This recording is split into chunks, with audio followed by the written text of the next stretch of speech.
babble by speaking. There is nothing wrong with your device. Join me here on Psycho Bunny DC. A delightfully dreadful consternation of horror content.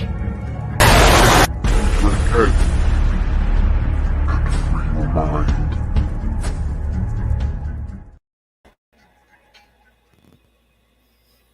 Good evening, everyone. I am your host, Mikey. Welcome to another episode of History 101.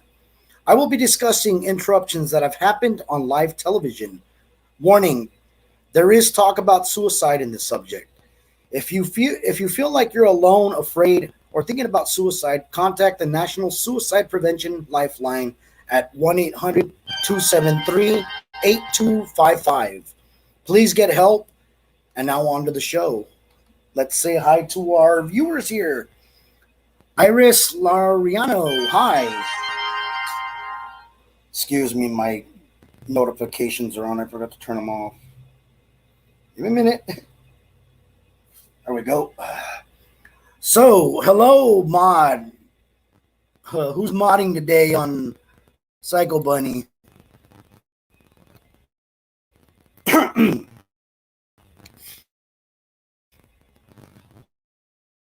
Oh, hey, Calvin. Hi, Natalie. A broadcast signal intrusion is a hijacking of broadcast signals of radio, television stations, cable television, broadcast feed, or satellite signals without permission or license. Hijacking incidents have involved local television and radio stations as well as cable and national networks. Although television, cable, and satellite broadcast signals intrusions tend to receive more media coverage, radio station intrusions are more frequent. As many simply broadcast a signal received from another radio station. All that is required is an FM transmitter and that can overpower the same frequency as the station being rebroadcast. Hi, Farmer. How's it going, man? Other methods that have been used in North America to intrude on legal broadcasts include breaking into the transmitter area and splicing audio directly into the feed. As a cable television operator connects itself in the signal path between individual stations and the system subscribers, broadcasters have fallen victim to signal tampering on cable systems on multiple occasions. Throughout the years, there have been some odd interruptions on various TV broadcasts, from extraterrestrial beings to pranks to even spies. Some have even been debunked. Some still remain a mystery. So let's go to our first one, Southern Television. This one's a pretty interesting one. On November 26th of 1977, an audio message purporting to come from outer space and conveyed by an individual named Virillion of Ashtar Galactic Command was broadcast during an ITN news bulletin on Southern Television in the United Kingdom. The intrusion did not entirely affect the video signal, but replaced the program audio with 6-minute speech about the destiny of the human race and a disaster to affect your world and the beings on other worlds around you. The IBA confirmed that it was the first time such transmission had been made. None of the individuals responsible for the intrusion have been identified, although some people believe that the message could have originated from an alien race. However, others pointed out that the fact that the alien voice spoke with a British accent and the fact that the aliens only managed to hijack a TV station in the rural southern England make it more likely to the source was a local human, possibly even one more broadcast student or a Southern Television employee pulling a hoax. So Mod says, I think there are some signal intrusions going on over here in PBDC captions. Maybe. You never know. So here's okay. So going back to the Southern television station, if you look on YouTube, they actually do have the actual broadcast and everything like that. It's pretty creepy. I mean, who knows? It might be a hoax. It might not be, but I believe that maybe it is aliens or something like that, man. Now here's another one that's gonna make you laugh. Really, it's more funny than its actual seriousness. It's Captain Midnight. So Captain Midnight at 12:32 a.m. Eastern on April 27th of 1986, HBO or home box office had its satellite signal feed from the operations center on Long Island in Hauppauge, New York, interrupted by a man calling himself Captain Midnight. The interruption occurred during a presentation of The Falcon and the Snowman. The intrusion lasted 4 to 5 minutes and was seen by viewers all along the East Coast. The man who, during the interruption, also threatened to hijack the signals of Showtime and the movie channel.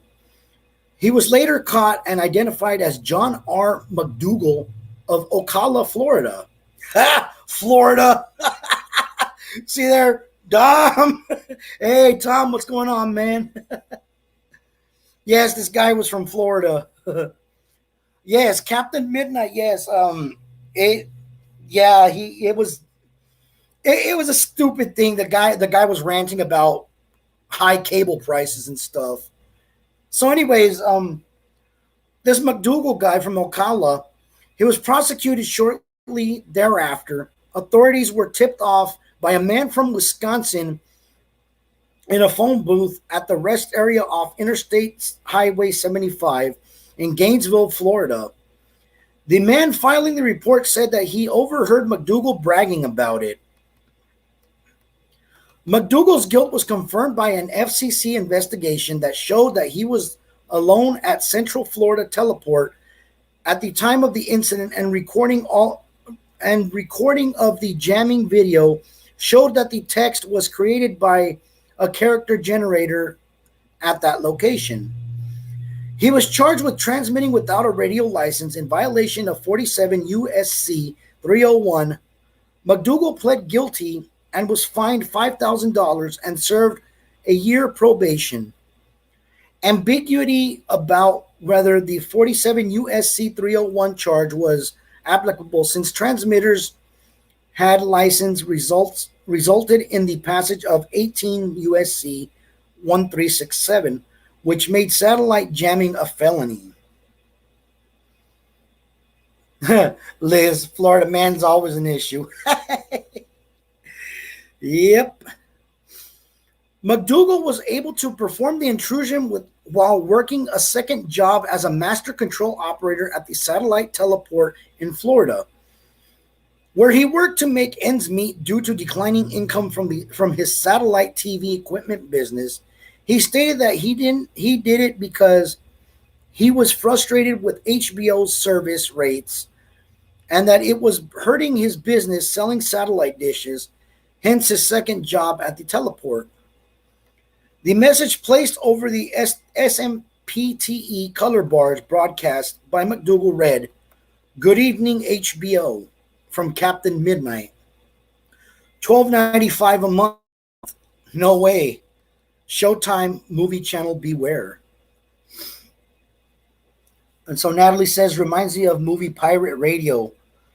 I've never seen that movie, but that's something definitely that I'm going to look into right there.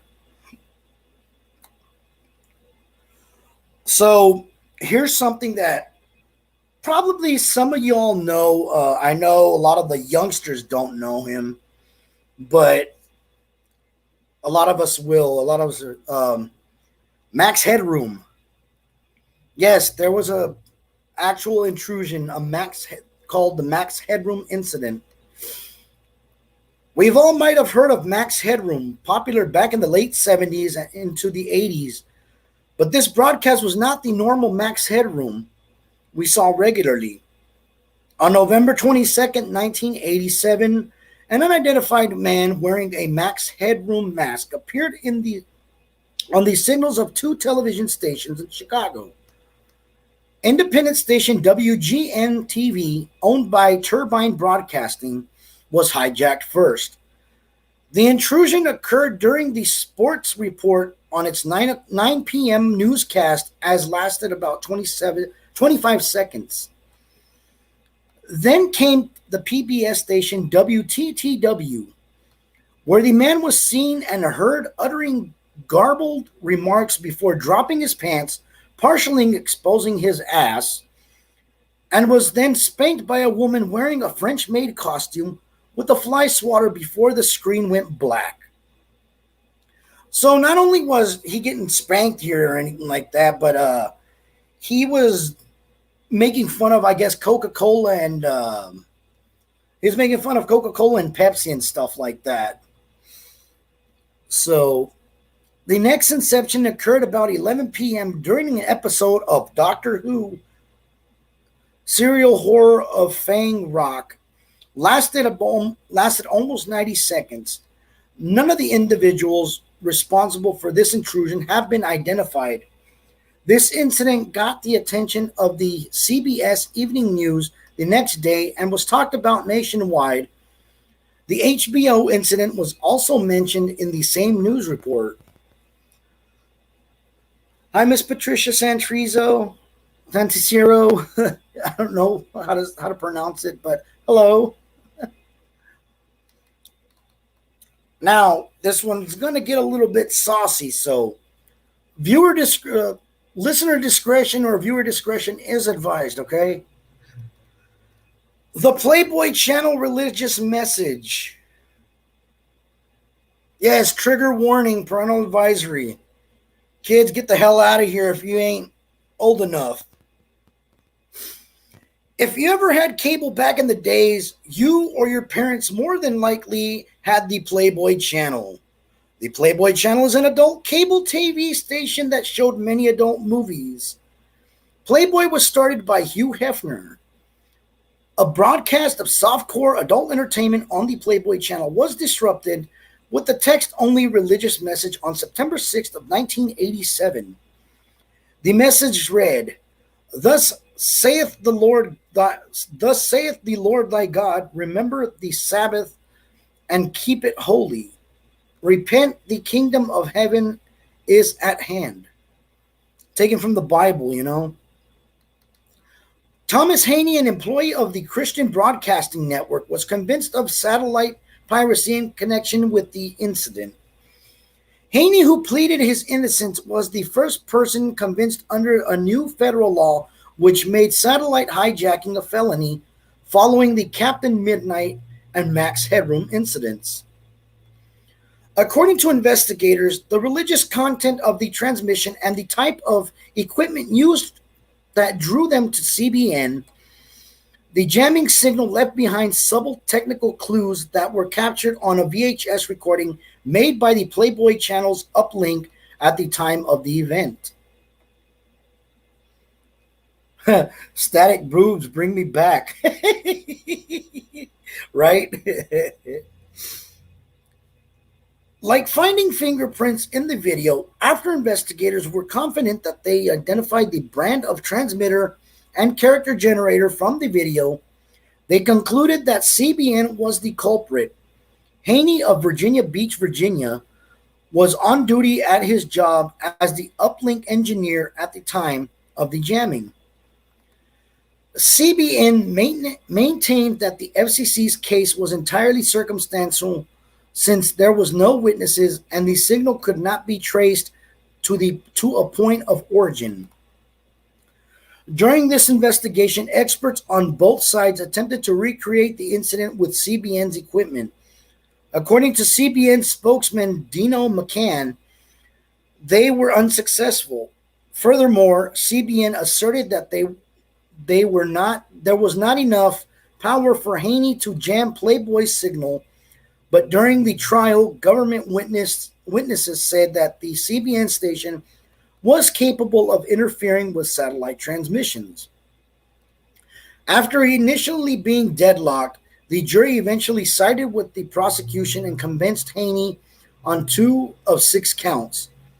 Haney was acquitted of similar charges of interfering with the American Ecstasy Channel, and recording of the event was such poor quality that it was unusable. Haney received 3 years of probation and a $1,000 fine and 150 hours of community service. Knife boobies are cool too, though. Yeah.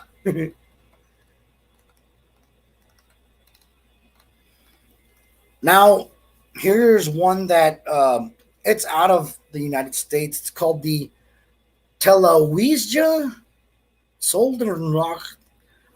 It's a Russian spies we're getting into. It says in September of 1985, four astronomers at Poland University of Turon Zygmunt Lezik. Oh god damn. Yeah, I'm not going to pronounce it. Some school of astronomy or something like that. Used a home computer, a synchronizing circuit, and a transmitter to superimpose messages in support of labor movement in Solidarność, Solidarity, over the state-run television broadcast Torun, including episode 07 of, and another weird name, I'm not going to pronounce it. The message read, "Enough price increase, lies and repression, solidarity, Torun." And the bourgeois, god dang, what the hell? It is our duty to boycott the election, referring to the rigged Sejm elections of 1985.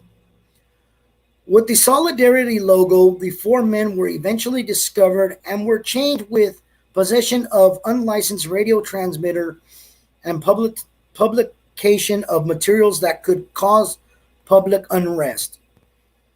At the sentencing, the judge noted their prize-winning work in the Polish scientific community and gave each of them probation and a fine of equivalent to $100 US dollars each. That would equal out to 3 million old zloty today, I guess. So that was that. Now we're going to get into, it really wasn't a TV intrusion per se, but it did happen. And if anybody from back in the 70s, if anybody really remembers this, if it actually did happen, please let me know in the comments, because I really want to know if it did. Who remembers Christine Chubbuck?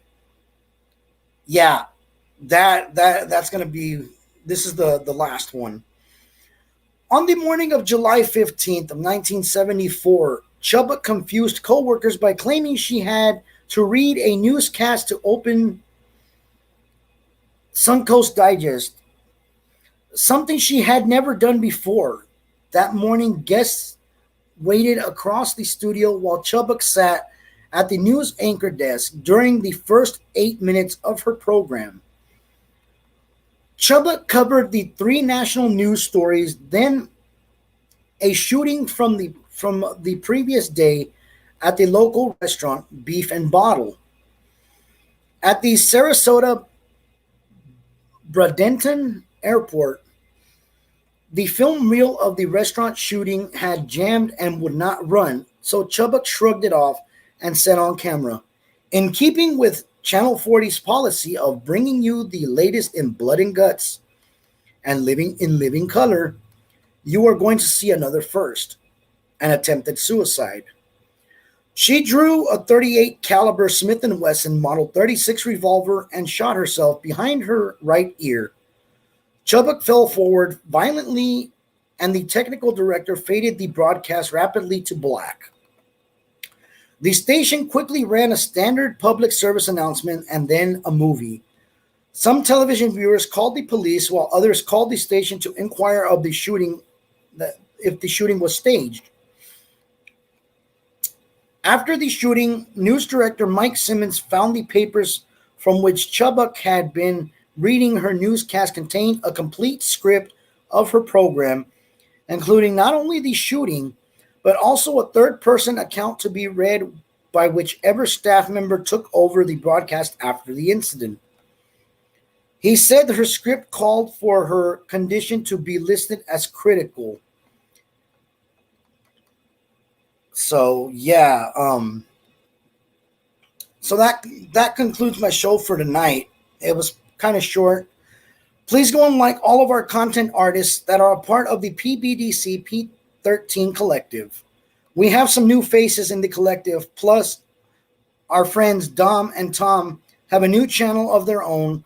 Go like and follow BB3TV at facebook.com/BB3TV. Follow us here on Psycho Bunny Death Cult, Psychomantium 13, and now on PBDC TV. Also, if you like my content, go over to psychobunnydc.com and buy me a coffee. Just hit the link on the page where History 101 is. Also, big thanks to our odd mother for bringing us all together. Thank you, Liz and Frank Clevenger, for helping produce the show tonight. Thank you to my viewers for also making this possible.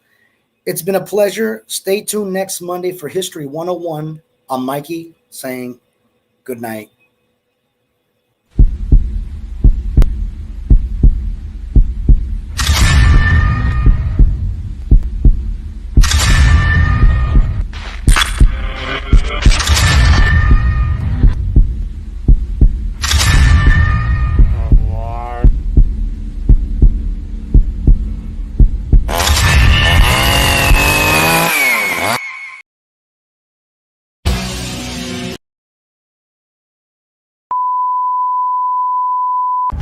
This is Mr. Applewhite speaking. There is nothing wrong with your device. Join me here on Psycho Bunny DC. A delightfully dreadful consternation of horror content. Use your head and free your mind.